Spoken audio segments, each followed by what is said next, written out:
Hi, everyone. We did figure out sound and music, but at what cost? I am Zoom illiterate. Maybe next month I'll get even better. But I think we've been talking for like a year and a half now at this point that we needed some intro music. So of course we had to do some Taylor Swift. So welcome, welcome. It's November. I don't know if everybody can believe that. That's insane. Super excited to have you all here. Hope it is not freezing where you are because it is very freezing where I am. I don't know if I was ready for it to get this cold right away, but cool. So we'll go ahead and jump in. We are joined today by Damian Rollison too, which is so exciting. And one of the core reasons that we are, oh, you're really jumping ahead. Well, Is because you were talking about him, so I wanted to do. it's fine. One of the core reasons is because our conference just happened. So we're super excited to be recapping that today. Um, and before we dive into that, we'll go ahead and introduce ourselves for anybody who's new here. My name is Casey McBride. I am SOCi's Senior Director of Strategic Consulting. With that, I have the coolest job ever, and I get to work with a team of SEO, social media, and data analysts, basically to help our customers understand the what's what in the industry and really how to help measure their success and drive it forward. With that, I'll turn it over to the rest of the team to go ahead and introduce themselves. I'm Mike Snow, local SEO enablement manager and SEO evangelist, self-titled just because, again, SEO never ends, and that's why we have these monthly meetings. Hey everyone, my name is Kelly Satino. If you were at Reimagine last month, it was great to meet some of you in person. It's always cool when people come over to us and say they know us from the SEO juice. So I focus on social, work hand in hand with Mike, and we're on Casey's team. So yeah, excited to be here today and excited to introduce Damian in the next slide, I think. Am I supposed to say something now? So hi everybody. I'm Damian Rollison. I'm a Senior Director of Market Insights at SOCi. Although I'm not on the same team as these guys in official terms, I am on the same team as them spiritually. I think I could say. So I'm happy to join you guys today to talk about some AI research that we've done.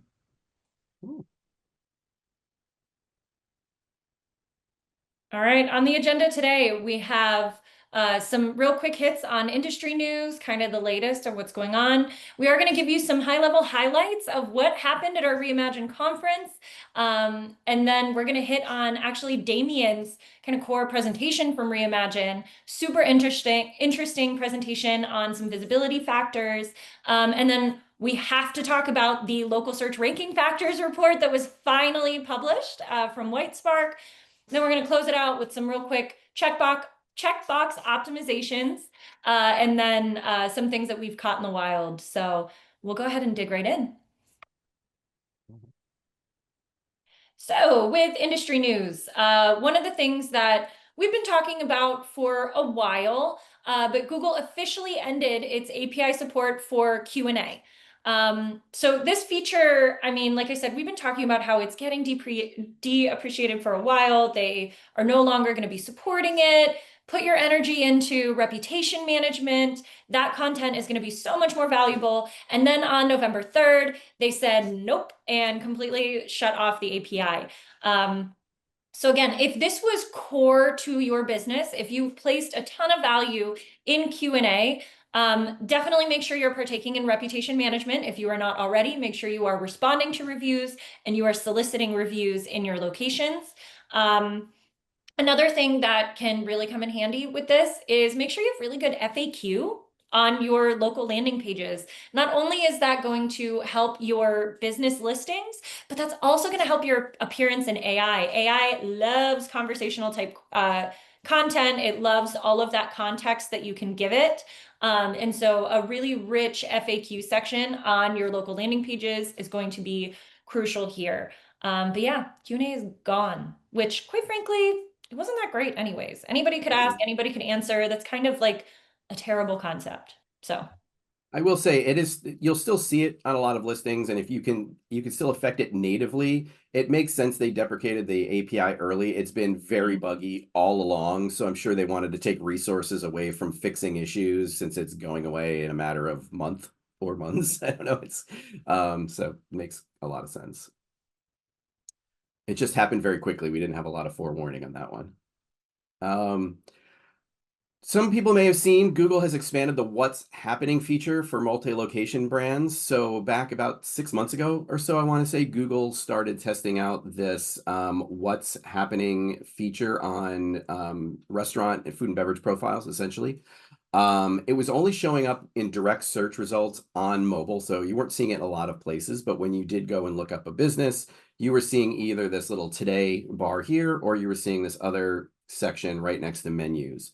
Google initially, when they launched it, they said this is only for single location, small, medium businesses. They've now made this available for all. So for those who are publishing posts, they will start to potentially see these on their listings.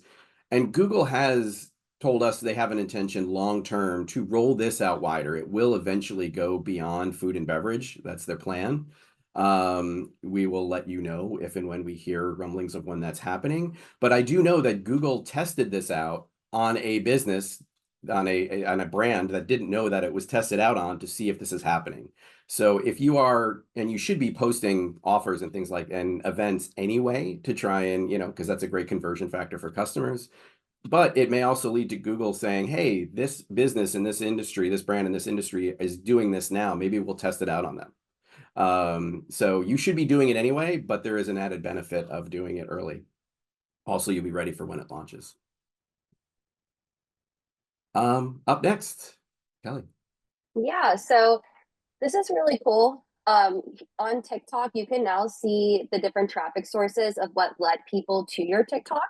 So in the post analytics, you can see, just like the screenshot shows, the different traffic sources. So in this case, search is the highest traffic source, followed by like your For You page, someone going to your personal profile, etc. And then what's even cooler is that if you look down, it'll show you the search queries that actually led people to your TikTok. So in this case, you can see that this post, the girl has on the text overlay, come to Bali with me to heal. And then the top search query was Bali solo trip girl. So it just shows how important the text overlay is.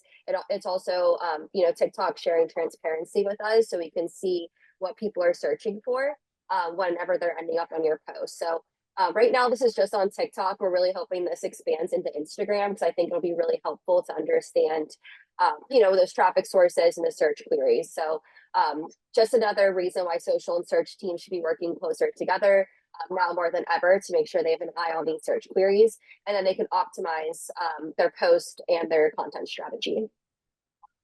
Oh, thank you, Kelly. Next up, there's been some studies recently that found that LLMs have a recency bias. I found this article really interesting because it gives some insight into what LLMs find as being prominent content, right? So in August, this SEO consultant, Medahan, uncovered a setting within ChatGPT's system called a freshness scoring. So you can see this right up here: use freshness scoring profile true. Now, there was a peer-reviewed study that was released about a month later that independently confirmed that AI models, not just GPT, but others, have a clear and measurable recency bias. And they actually even did a test where they took some older content, updated that, I think the indicators on that content showing it that it's a newer piece of content. But the content itself hadn't changed. It was just those markers that show dates. And what they found is that newer dated content was showing up more prominently than the exact same content that was dated older. So timely is a new ranking factor. It makes sense that people want to find things that are going on right now, things that are current. Social is a big driver of that too, right? We're always getting current content. But what's really interesting about this too is that sometimes this freshness bias was maybe not the best answer in a lot of cases. There were instances where I think they gave a good example of a survey that may have had 1,000 participants and was a really thorough survey being deprioritized over something that's more recent and only has maybe 20 or 30 participants and isn't as good of a study. But it is more recent, so it gets highlighted. So this is a really great example of why having content, things like blog posts, maybe incorporating blog posts into your content. I know I always use Trader Joe's is a great example. Every month they have a blog post that they put up there that has food that they're trying to promote seasonally, and they take a bit of that content and put it on their local page. So their local page always has fresh content every month that's very relevant to the season, and it would make sense that something like that might get a little more prominence than another grocery store page that isn't doing that. So always be thinking of things that can make you fresh in the industry, right?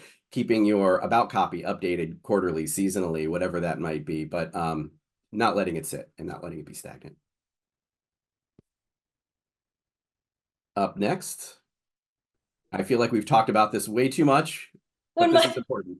When Mike showed me this deck, I was like, haven't we talked about this a lot? But something that we wanted to note. So if you have been with us the past couple of months, you've known that we've talked about the dip in search impressions that happened late June, early July over the summer. But something else that we noticed is actually the Google Business Profile keyword insights. So that count metric that we receive we have it in the Google Business Profile API. If you look natively, you can see like your keywords list in your Google Business Profile experience.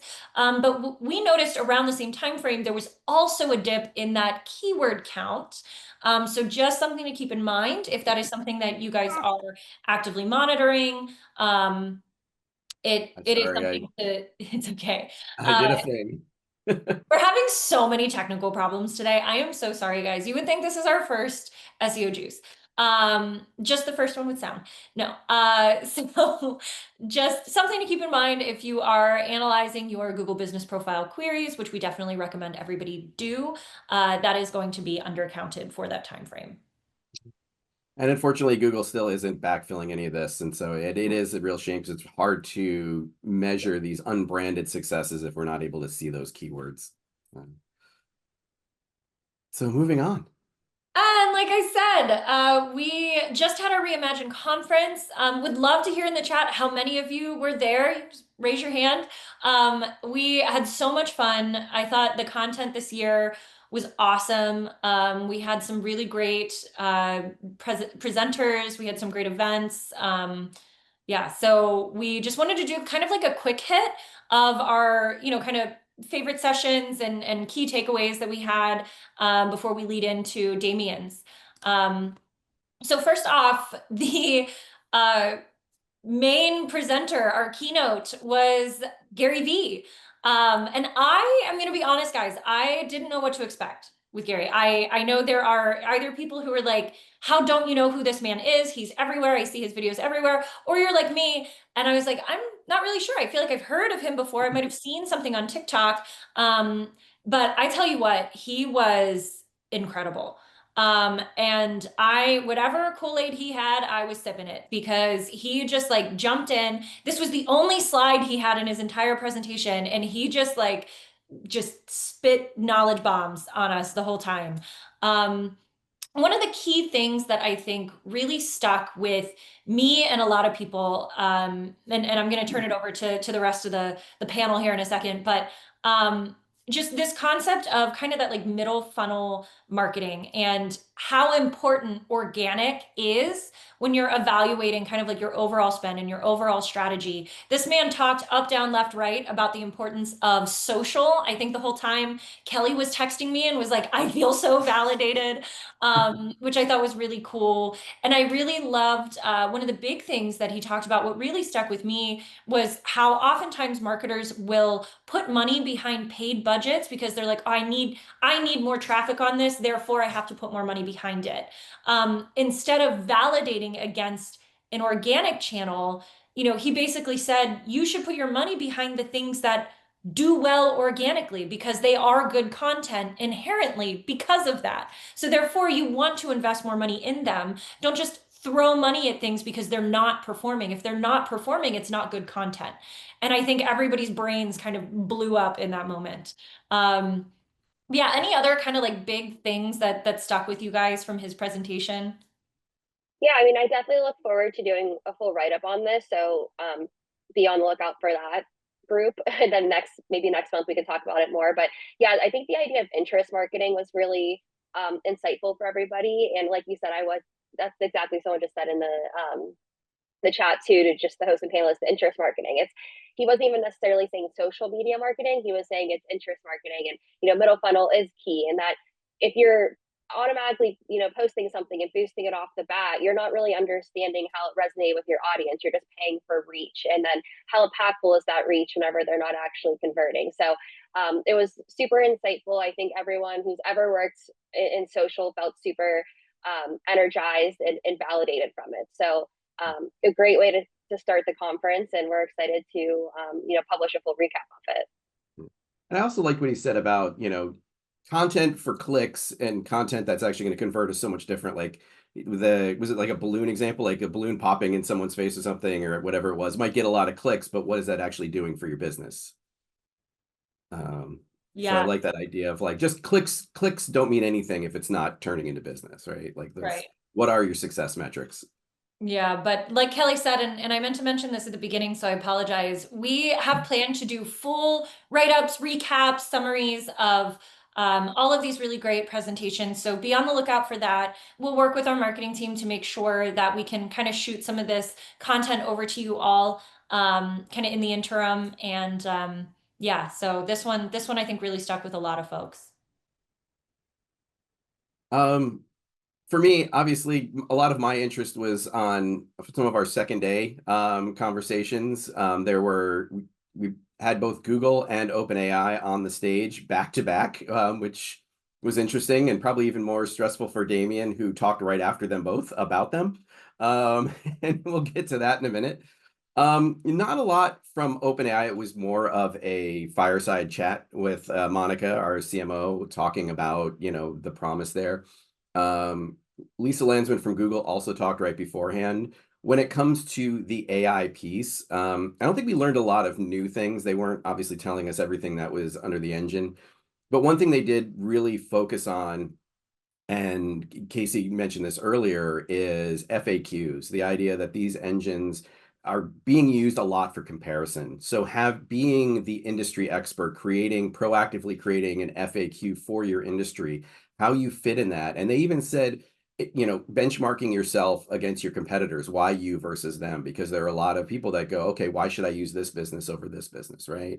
This brand over this brand. So something very much to focus in on, and something that we ran out of time this month to talk about, but I do have some like really actionable things to take away from this that I got out of this session, and immediately build a chatbot to help me do a certain thing around FAQs that I will share.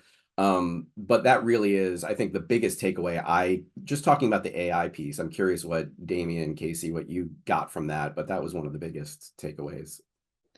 Yeah, like you said, I wasn't too surprised, honestly, at a lot of the AI content. I think if anything, it just really validated a lot of things for me, like you said, around kind of that contextual search and the AI. Yeah, it felt very validating, I think is my key thing there. I would guess too that, like Mike, you said that she didn't reveal anything that was really behind the curtain, and Google never does that, at least not directly. But you want to pay attention, you want to read between the lines. And one of the things I noticed was the first half of her talk was all about forward-thinking, innovative tools that Google is building, whether it's search with images or Project Astra. There was a video, if you guys were at the conference, you'll remember, of a guy working on his bike and using AI to help him, find the right screw and things like that. Very futuristic, right? And then she segued into, here are all the new things that you can update in your Google business profile. She mentioned the What's Happening feature that you were just talking about, and several other things, right? And then you might be left wondering, well, what do those two things have to do with each other? And I think what we're meant to start to imagine here is that assistive AI, agentic AI, is going to inject itself more and more into the local commerce relationship, right? So the screw for your bike, well, there's a local store possibly involved in the transaction that's implied by that conversation, right? Yeah. And so the readiness to participate in that sort of agentic experience, that assistive experience, I think that's really where things are headed. And I think that's how we're supposed to put those pieces together from her presentation. And I really think that that was thematic across like everybody's talks. Like it even reminded me as she was talking and showed that video of the guy ordering parts and things like that. It even had me recall from like Gary Vee's talk where he was talking about Internet of Things and how like, oh, your shampoo bottle, is running low and it's just going to automatically replenish. And so that like, recall and repeat customer and that like that's something to really keep in mind as we move towards this like agents doing the purchasing and the decision making on behalf of the consumer, and how we can really make sure that we are getting the attention of those agents on behalf of the consumer. Mhm.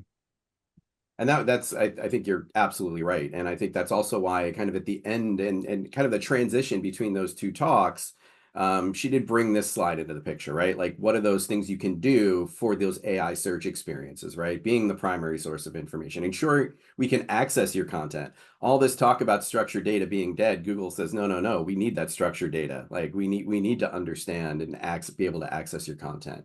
Showcasing your unique value and local experience. Again, this goes into having a really good FAQ, a really good about copy, showing how you fit within that, embracing transparency across platforms, being able, not having any contradictions, making sure that all your data is consistent, and then cultivating your reviews. So, none of this is new necessarily. She's just validating how it fits within the future. It's the same stuff. It's the same content. So, the other piece of this, and I'm going to go through this quick because again, like Kelly is going to do, I'm going to be doing a write-up on this, but I wanted to show, like just flash a couple slides that she had because I think they're really important and they validate some of what we've been talking about and can give you some really great stats on stuff. The next piece she talked about, which I really loved, and it kind of fits into this theme that I've been talking about for like the last year of this customer choice optimization, right? If your business profile could talk, what story would it tell? She talked about examples I've given, things of like, can you trust this person? Like images are a big piece of this. Your about copy, what you're talking about, will my dog be happy and safe? It's funny because I used a dog grooming as an example for my breakout session, not knowing that she used that, but people have a lot of emotional attachment to that, right? So making sure that, your listing answers these questions for people. I loved this because I've said this not this well before, but she did an exercise. She asked everyone to, search for their category, click on a competitor to, and then look at yourself. Are you doing those same things that you liked about these businesses you looked at? Sometimes it's that simple, right? Is there someone doing something you're not that they're doing well? So I love that she talked about this. Anytime Google says relevant, when they say relevancy is a ranking factor, I'm going to pay attention because I don't think that's an accident. So, enable product feeds at seeing what's in store. Damien talking about the example with, needing things for your bike. Google can't call and order those things for you on your behalf if they don't know what inventory is at a store, right? So this is important. This is how you get found. This is how you convert. And Google even had 16% more impressions, 5.5% more clicks when you have this information. Adding amenities, 7 times more clicks with businesses that have complete profiles. Not surprising, longer tail searches when people are looking for, a restaurant that has vegan options. If you don't have vegan options clicked, you're not going to get picked, right? Photos, a lot of really good stats around photos. Again, it tells the story of your business. I can't tell you how many times I'm asked, why aren't we doing well and we don't see photos? This was just I wanted to hit on that just really, really quick too, yeah. because I get questions all the time that are like, but is that too many? Is it too frequent? Do you really want me? There is no such thing as too many. If you get photos, upload those photos. Just do And I it would every say, week, every month. I don't care. yeah. And at minimum, when you launch a business, and I'm going to be writing something about this, I haven't had a chance to, you should upload at least 20 photos minimum because in Google Maps, that carousel at the top highlights 18 photos minimum. So if you want to, use that as a display to highlight your business, add photos. Google highlighted something which I didn't know, which is that their social media updates are being right now powered primarily by Instagram, Facebook, and X. Obviously, they're only appearing if you have those links. But I just thought that was really interesting. I don't think they've made that specific mention before. What people are saying, customers uploading videos are showing up a lot more. So, encourage customers to do this. What people are saying are showing up. TikTok, all sorts of places. And then lastly, I thought this was interesting. Google's really been pushing hard to get businesses to update either an SMS or WhatsApp number. They have stats around it, which I thought was really interesting. 67% of people prefer communicating by messaging a business to calling or emailing. So really important to do that, especially if you are a service business. So with that, I talked about a lot. We are going to be doing kind of wrap-ups of these things, and these slides will be available afterwards if you want some more information on this. But I want to get to the meat of it. Damien talked after OpenAI and Google about them. I thought this was amazing, and so I'm going to hand it over to you, Damien, to Yeah, go through. thanks, Mike.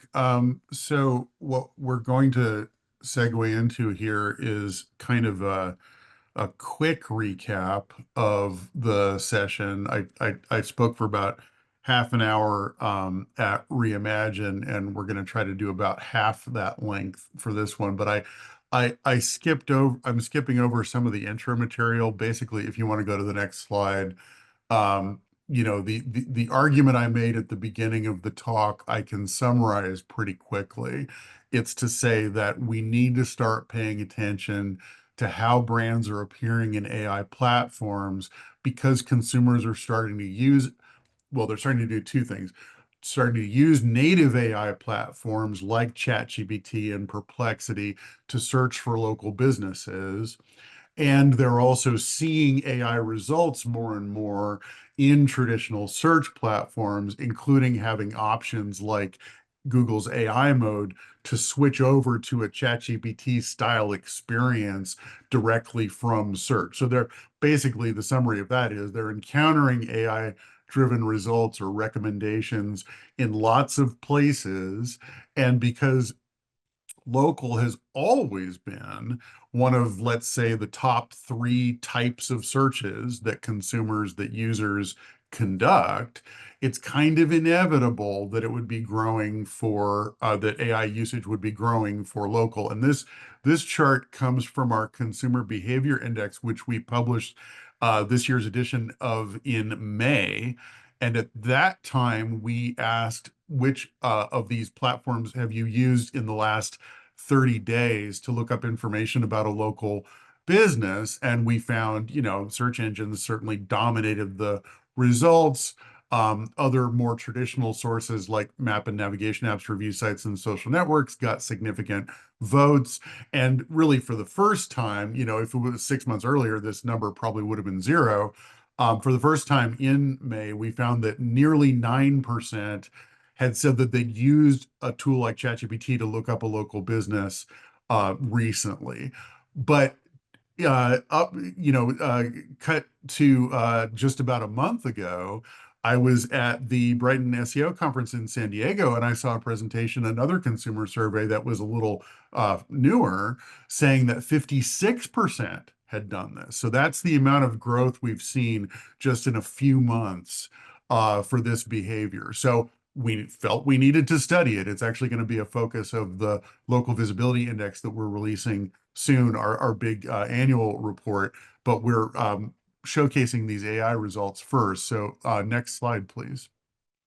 So we know that appearing in AI is a little bit different than appearing in traditional search. One way that I have been talking about this is to think about slightly different way of framing the factors that drive AI visibility. You heard Mike talk about relevance. Certainly you need to meet the needs of the consumer. Often those needs are going to be more specific and nuanced because, as we know, in AI, people are asking longer, more specific kinds of questions. You need to display authority. That's kind of a traditional factor as well. Being the best choice among available alternatives. The drivers of authority might be slightly different in AI than in traditional search, but that factor remains important. And then precision is what I'm calling just the base level accuracy, which that is kind of an older concept that we used to worry about a lot Google has largely solved the problem of accuracy in local data as long as people are keeping those profiles up to date. But AI is kind of restarting that story again. And as you'll see, there's some basic problems with accuracy that our research reveals. And also, we think it's important that not only is your data accurate, but it's also actionable. So we were just talking about product listings. If that's what somebody's searching for, they need to be able to take action and do the next step with you. So you need to provide that data as well. This is just a depiction of the simplified local AI ecosystem as we understand it right now. I believe Mike has discussed this chart before, so I'll just briefly say it's based on our understanding of the way the ecosystem works that we would, for instance, highlight ChatGPT, Gemini, and Perplexity as the 3 AI platforms that we really want to focus most of our attention on right now.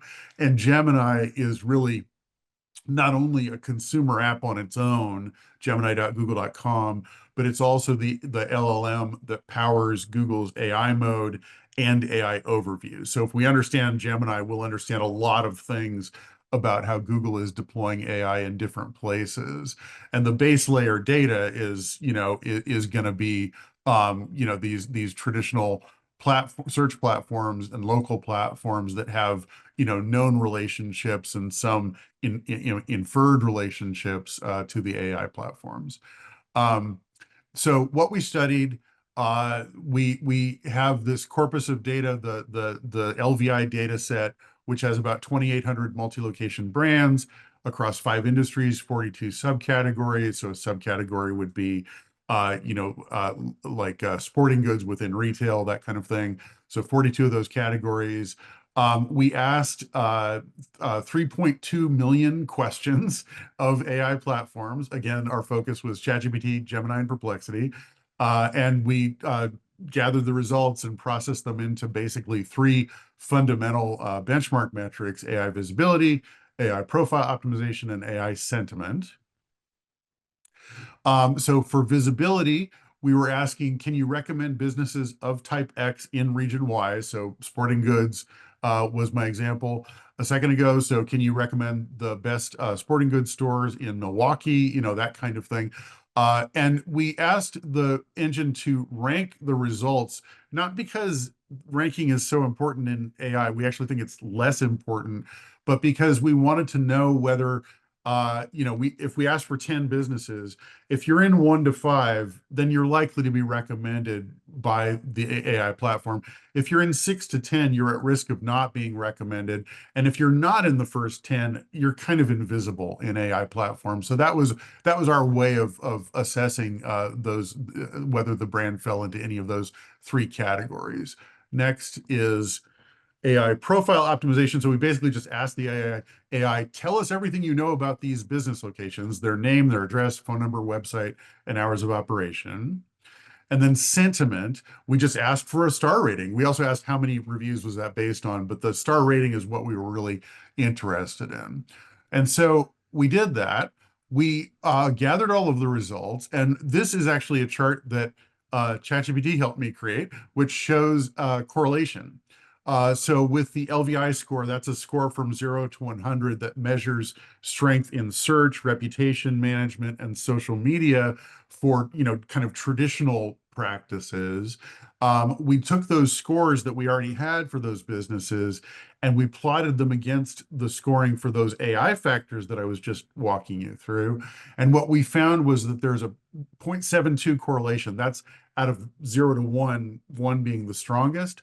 So that's a pretty strong correlation. Basically, what that means is if you do well in traditional search and social, you're more likely to do well in AI. So that's reassuring, I think. It kind of validates what we've said before, which is that as long as you're doing all of the traditional SEO things right, you're probably going to be okay with AI. That's more or less true according to these findings, but you'll see in the next slide Hey, Damien. that, yeah. Sorry, we had a question in the chat. I don't want to move on too fast. What Sure. is the 1 to 5 ranking in AI in reference of? Is it the GBP ranking? No, so it's like if you went to ChatGPT and you said, I'm interested in the best dry cleaners in Albuquerque. Please list 10 of them for me. Using whatever criteria you think are most important. Okay. And so literally what we mean by ranking. And then we took those 10 and we said, okay, is the business that we're looking for in the top 5 or in the bottom 5 or not there at all? Yes. So this slide, what this depicts is the overlap in the top 100 businesses in the LVI results versus these new AI results. And what we found is the overlap is there, but it's only 37%. So this is another lens on the data, which tells us that although there's a strong correlation between these two worlds, you're not guaranteed to be at the top of the list just because you were doing all of these traditional things correctly. There's a difference, right? Again, AI is kind of resetting these rules in some interesting ways. So we wanted to understand what those differences are, and that kind of leads into the next findings.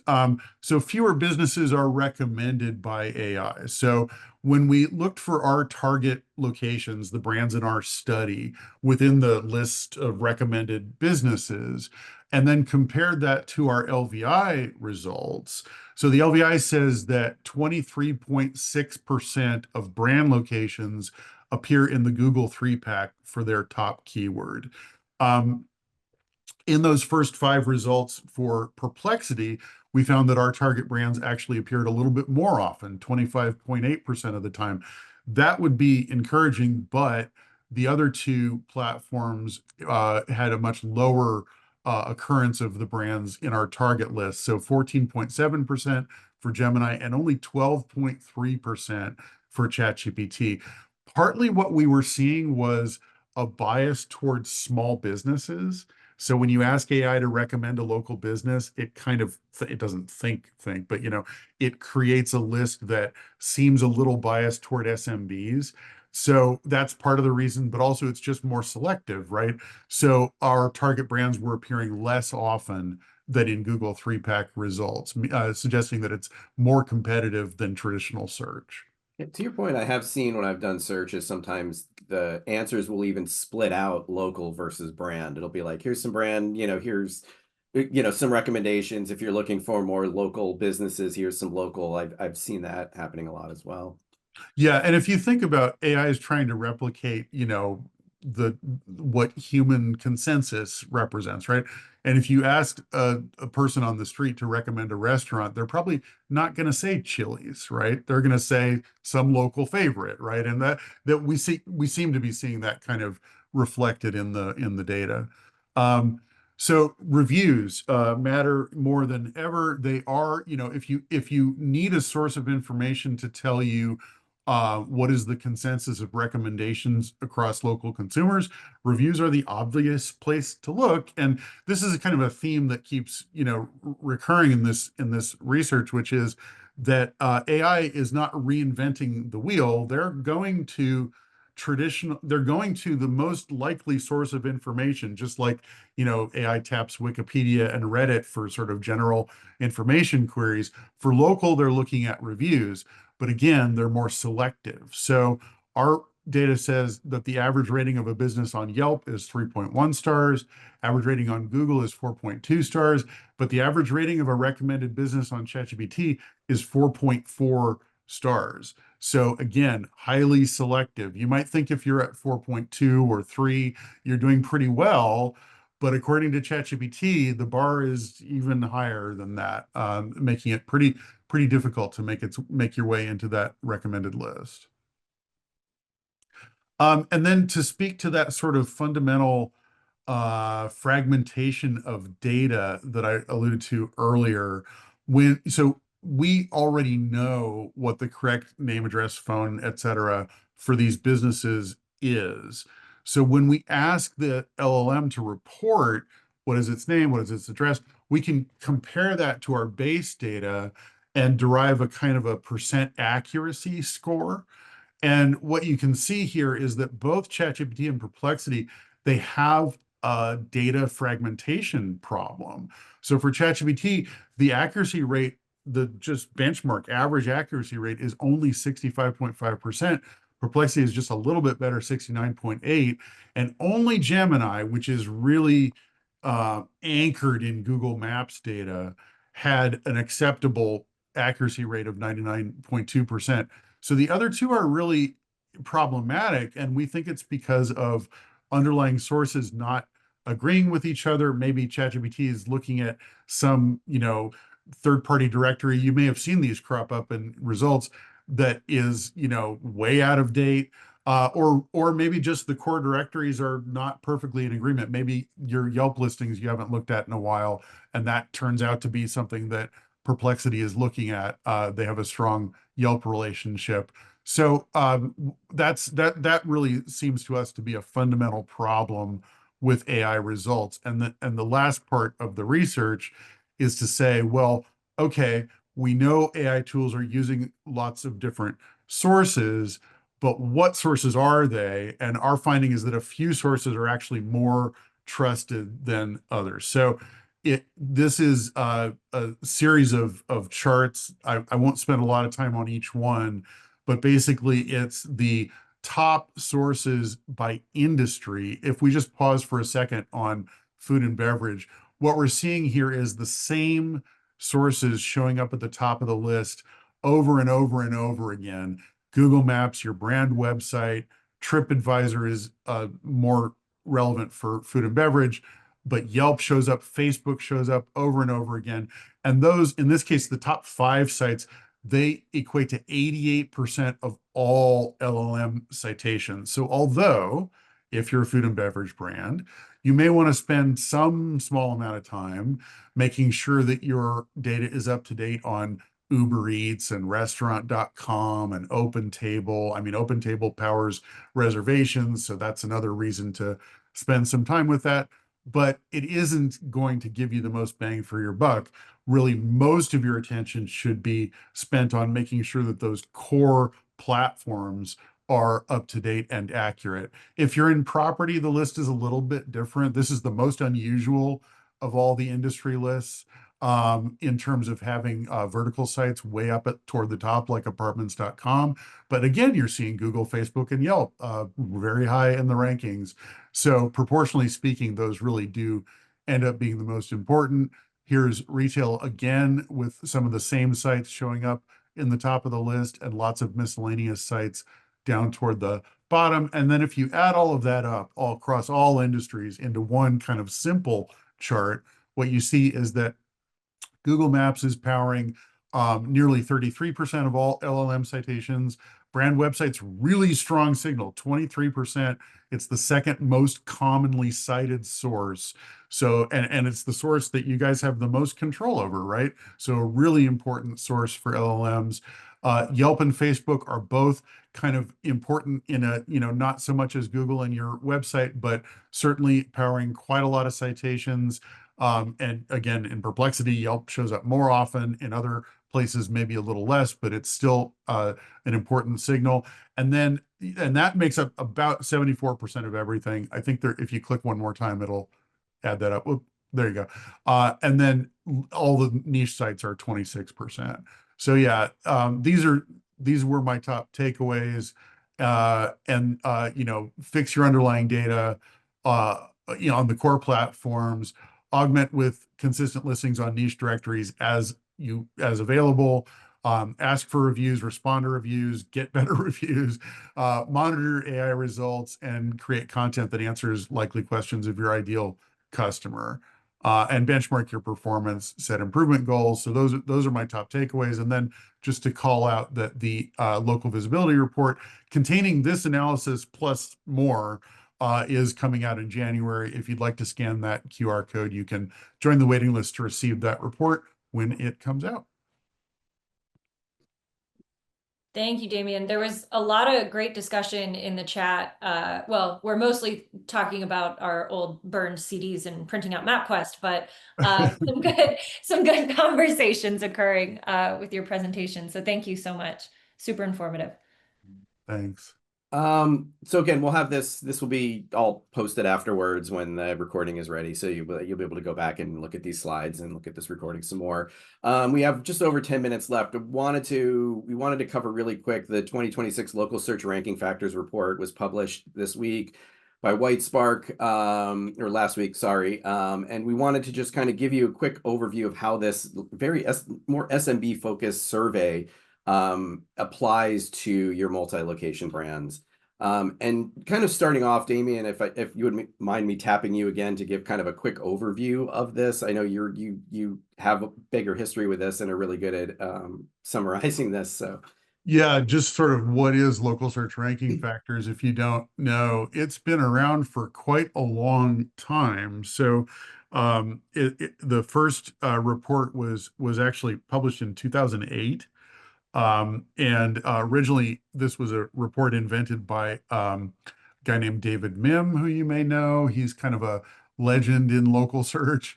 And he came up with this idea that because Google will never tell us how local ranking works in any kind of detail. They say, relevance, authority, and proximity, and so on. They give you some basic information, but at a level that really helps you to make decisions about what to focus on, what to optimize for. Google doesn't reveal that detail. And so the report was designed to kind of poll a bunch of experts, listing out all the potential factors that could drive prominence in local searches, and in a very Google-centric manner, by the way. So the core of the report has always been optimizing for Google local results, for your Google Maps listing or Google Business Profile, and then for organic local results for your website or your local landing page. So it's Google, Google, Google. And these experts are given a list of lots and lots and lots of factors that are, maybe, there's a consensus around some questions around others, and they're asked to vote on how important they are. And then the results are compiled and ranked in order, basically.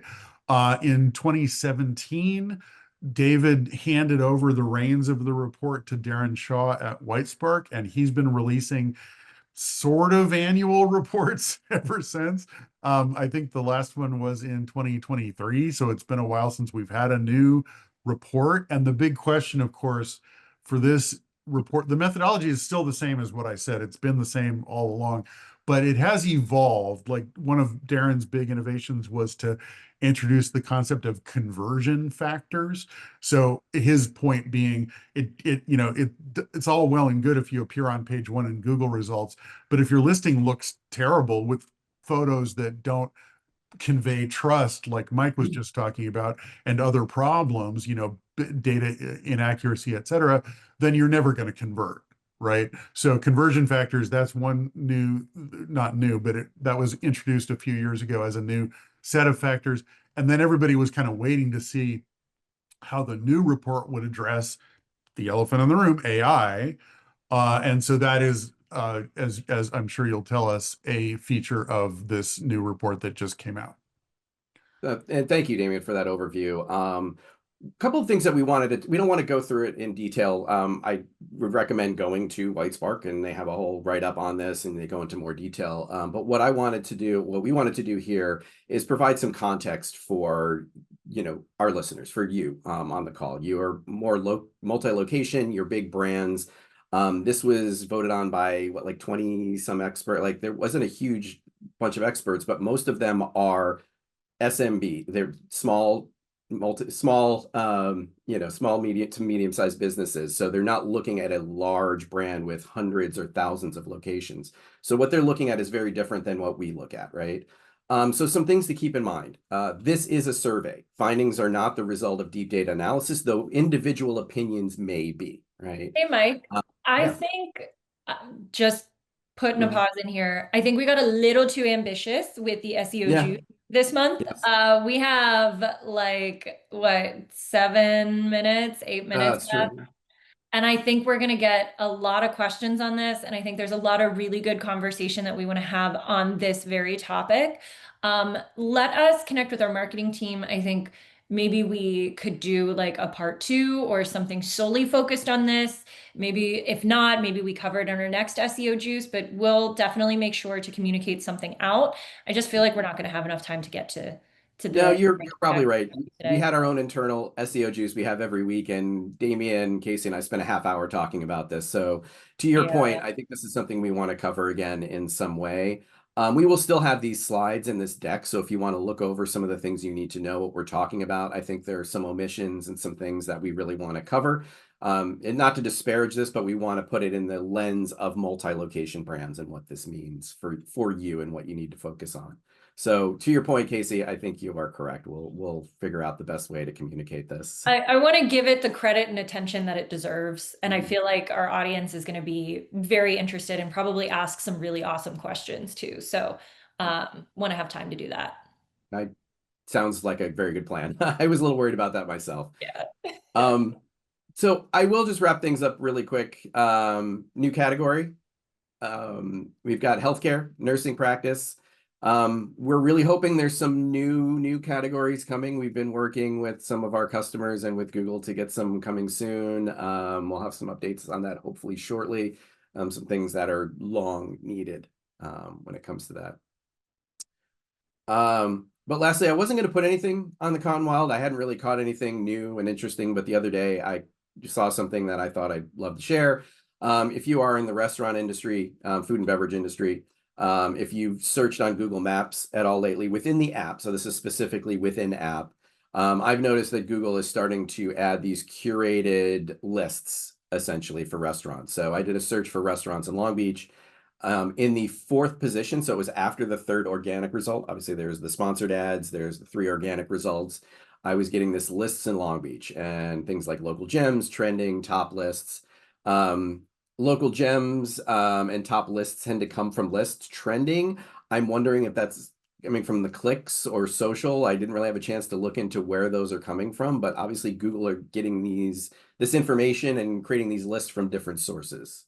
Yeah, and I Um, actually wrote up about this that you found, Mike, in the local memo this week. So be Cool. on the Did you lookout find for that as anything well. different, or did you have a chance to look into any of No, this? I mean, some of what I was looking at, especially around the trending, it seems as though the descriptions, and I'd have to look at my actual like write up, but they give you some of that.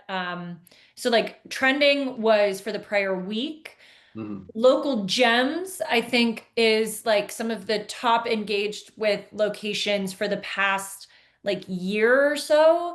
And then like top is like an all time. So I think it's more of like a how long have you been able to sustain that type of engagement Mhm. is what it seemed like, but it didn't define like what that engagement was. So I kind of made some assumptions based on the things that it was showing. Like to your point, maybe like social activity, other write-ups, citations, things like that. When I say citations, I mean like local blogs and community things, photo uploads, people leaving reviews, like people participating in those locations. It seemed was maybe the most obvious, like, okay, this is a highly engaged location. And then the lists, like I said, were based on like time frames that those were occurring.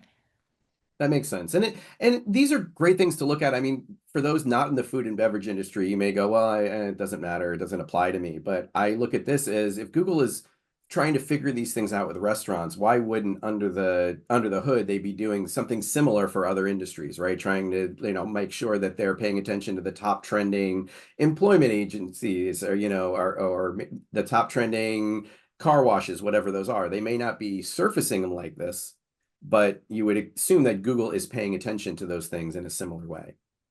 So Awesome. Well, that is, yeah, it's a good thing we didn't try to go through the yeah, local search. So we've been chatting with our marketing friends on the side. I think we are going to try to do like a part 2 special edition kind of thing. So be on the lookout for that. So that we can actually go through the ranking factors, get in really good discussion with you all, answer some questions that you guys have. We'll be on the lookout for that. We'll send something out soon. I So love that. Yeah, we are always overly ambitious. We only talk to you once a month. There's so much that we could talk about.